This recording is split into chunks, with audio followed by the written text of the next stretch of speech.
नमस्कार, मी राहुल कुलकर्णी. एनडीटीव्ही मध्ये जगभरातल्या सर्व प्रेक्षकांचं स्वागत आहे. आणि प्रेक्षक हळूहळू जोडले जात आहेत. मुद्दा तसाच महत्वाचा आहे, कारण आज श्री मनोज जरांगे पाटील यांनी आपण विधानसभेच्या 288 जागा लढवणार आहोत. त्या कशा हे आमच्याशी बोलताना शेअर केले आणि त्याच्यातनं एक गोष्ट तर स्पष्ट झाली की त्यांचा आता आंदोलनावरचा विश्वास, जरी जन आंदोलन हे महत्वाचं आहे अशी त्यांची भावना असली तरी केवळ जन आंदोलनातनं आपला जो काही आरक्षणाचा मुद्दा आहे त्याला यश येणार नाही हे पटल्यामुळं त्यांनी आता निवडणुकीच्या रिंगणामध्ये उतरायचं ठरलंय.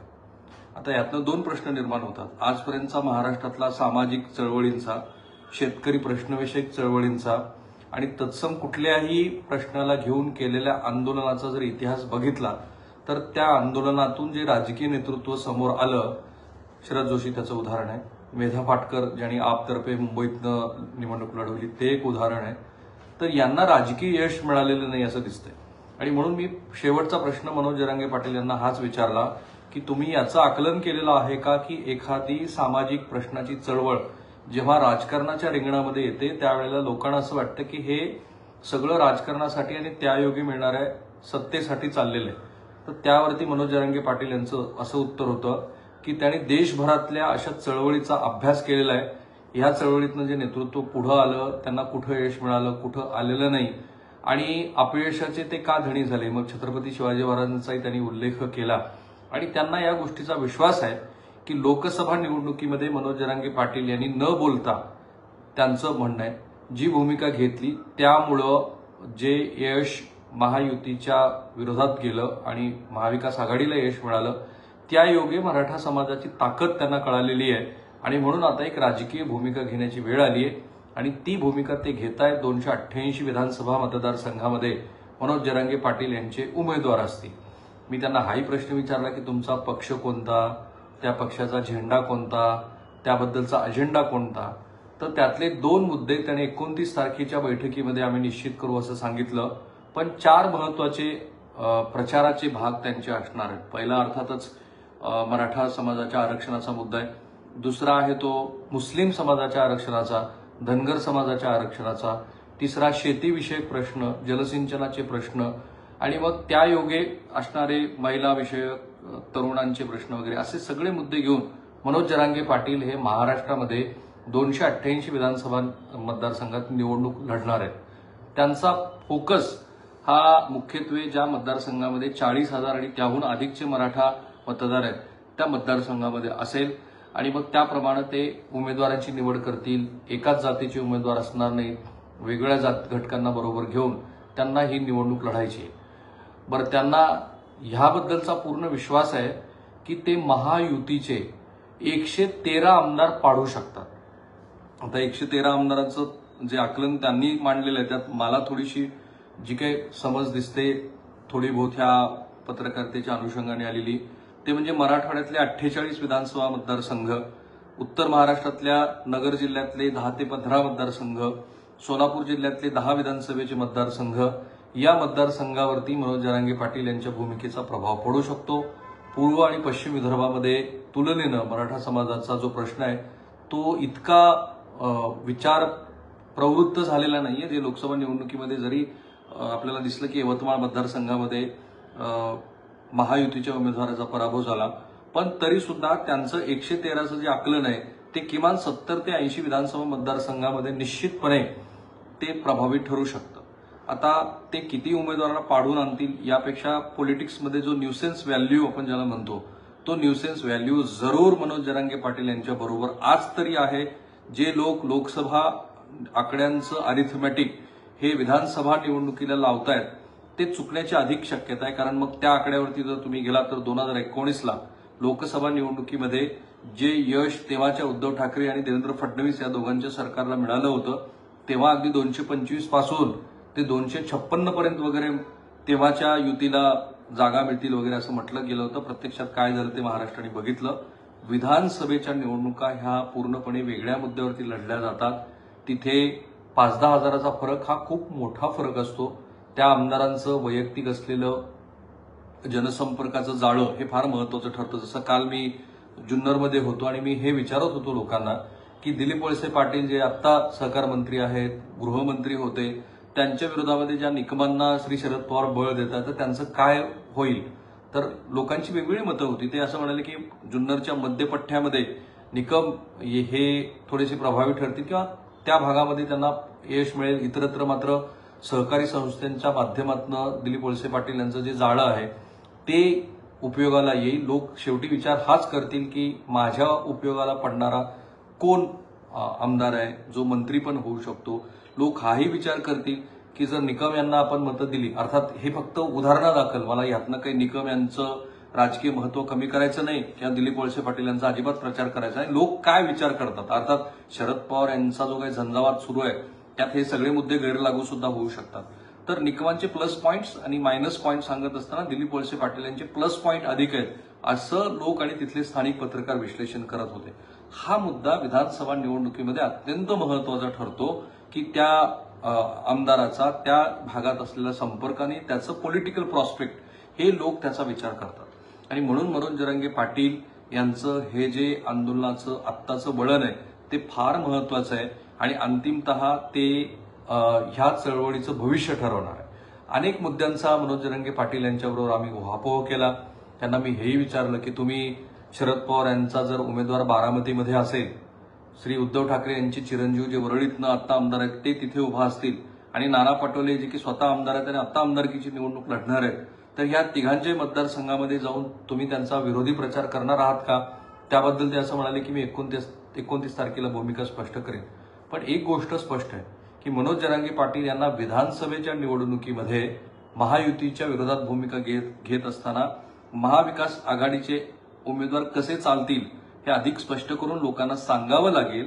आणि म्हणून त्यांची आत्ताची जी भूमिका आहे की आम्ही थेटपणे कुठलाही राजकीय पक्ष स्थापन न करता सगळीकडे अपक्ष उमेदवार उभे करू आणि त्यांना पाठिंबा देऊ, त्याच्यामध्ये मात्र गडबड होऊ शकते. कारण अपक्ष उमेदवाराला प्रत्येक ठिकाणी वेगवेगळं चिन्ह मिळणार आहे, त्याची स्वतःची पर्सनॅलिटी तिथे मॅटर करणार आहे आणि अशा वेळेला तुम्ही ह्या मतदारसंघात जाऊन ह्या चिन्हाला मत द्या आणि दुसऱ्या मतदारसंघामध्ये जाऊन दुसऱ्या चिन्हाला मत, ही एक प्रकारे अडचणीची बाब आहे.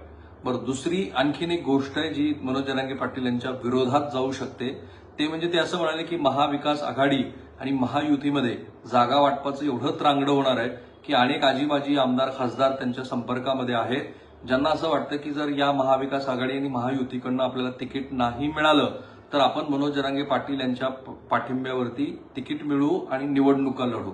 आता यातच खरा तर गफलतीचा भाग आहे की जे प्रस्थापित राजकारणी आहेत त्यांच्या विरोधामध्ये मनोज जरांगे पाटील यांची भूमिका असेल तर मग त्या प्रस्थापित राजकारणातले हे जे काल परवापर्यंत प्रस्थापित होते त्यांना बरोबर घेण्याची भूमिका लोकांना रुचेल का.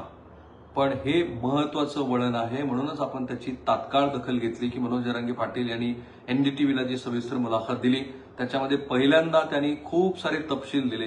मनोज जरांगे पाटील हे आता आरक्षणासंदर्भात उपोषण किंवा आंदोलन करण्याच्या भूमिकेत नाहीत.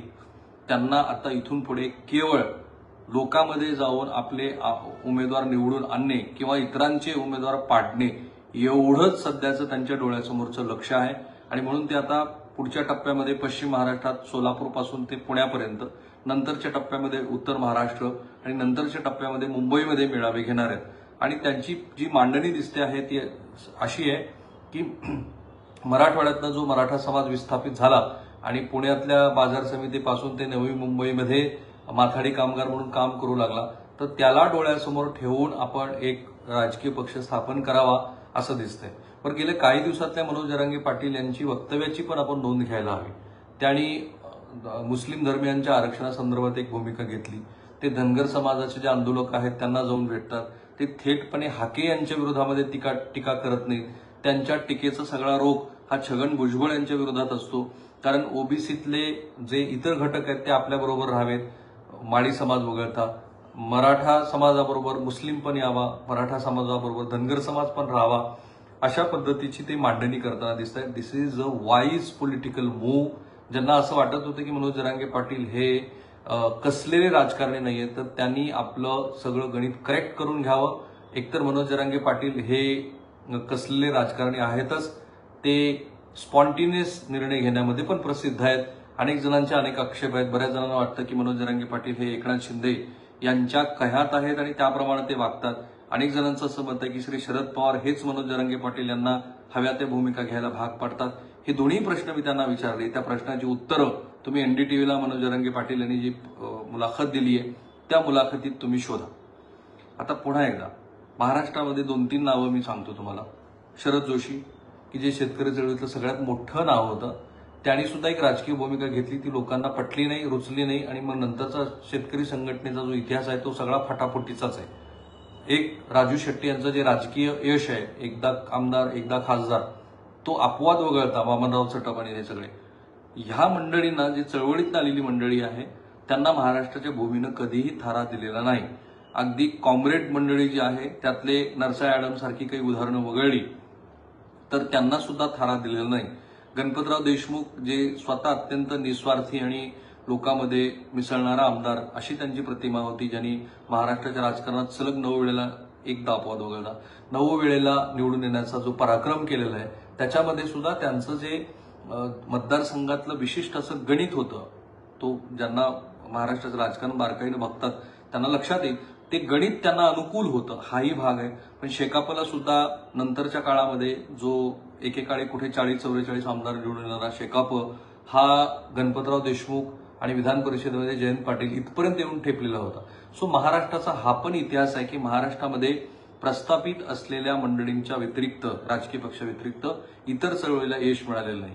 दुसरा धोका हा पण आहे की मनोज जरांगे पाटील यांच्या राजकीय भूमिकेमुळं त्यांना राजकारणच करायचं आहे आणि सत्तेत येणं हाच त्यांचा अंतिम मार्ग असल्यामुळं, जे जरी ते स्वतः निवडणूक लढणार नसले तरी मराठा समाजाच्या आरक्षणाचा मुद्दा हा हळूहळू मागं पडण्याचा धोका नाकारता येत नाही. पण मनोज जरांगे पाटील यांचं कौतुक आहे की त्यांनी वर्षभर हे आंदोलन करून दाखवलं. बाय द वे, शिवसेना केव्हा वाढली? तेव्हा वाढली ज्यावेळेला शरद पवार यांनी राजीव गांधी यांच्या उपस्थितीमध्ये छत्रपती संभाजीनगरमध्ये, म्हणजे पूर्वीच्या औरंगाबादमध्ये, काँग्रेस पक्षामध्ये पुन्हा स्वग्रही जाण्याचा निर्णय घेतला आणि जो पॉलिटिकल व्हॅक्यूम क्रिएट झालेला होता तो पॉलिटिकल व्हॅक्यूम शिवसेनेनं भरून काढला. आत्ताची स्थिती तशी महाराष्ट्रामध्ये आहे का? तर महाराष्ट्रातले मतदार हे भारतीय जनता पार्टीच्या राजकारणाला विटलेले आहेत. तसेच ते इतर जे प्रस्थापित राजकीय पक्ष आहेत त्या चारही पक्षाच्या एकूणच राजकारणाला वैतागलेले आहेत. हे सर्वसाधारणपणे लोकांशी बोलल्यानंतर आपल्याला जाणवतं. अशा वेळेला मनोज जरांगे पाटील हे जातीच्या पुढे जाऊन काही राजकीय पर्याय जर लोकांना देत असतील तर लोक स्वीकारण्याचा विचार सुद्धा करू शकतात. हे माझं मत आहे. सो थांबूया आपण इथे. मी आणि एनडीटीव्ही सर्व सोशल मीडिया प्लॅटफॉर्मवरती आहोत. आम्हाला फॉलो करायला लागा. मला खात्री आहे की या व्हिडिओच्या या विश्लेषणामध्ये सुद्धा अनेक मुद्दे राहिलेले आहेत, त्याचंही विश्लेषण करणं गरजेचं आहे. पण एक लक्षात घ्या, आजपासून साधारणपणे 2-2.5 महिन्यामध्ये महाराष्ट्र विधानसभेच्या निवडणुकीचा बिगुल वाजणार आहे. त्यामुळे आपण प्रयत्न हा करू की प्रत्येक अशी छोटी मोठी घडामोड सुद्धा महाराष्ट्रासमोर मांडावी.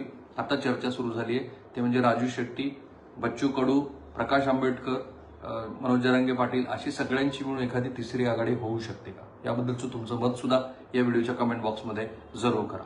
थांबूया आपण इथे.